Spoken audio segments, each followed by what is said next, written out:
Telangana high court Medak జిల్లా collector Rahul రాజుపై తీవ్ర ఆగ్రహం వ్యక్తం చేసింది.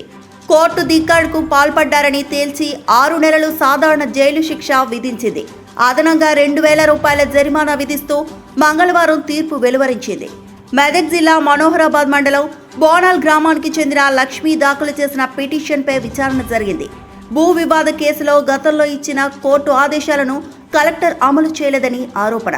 విచారణలో కలెక్టర్ తీరును న్యాయస్థానం తీవ్రంగా తప్పుపట్టింది.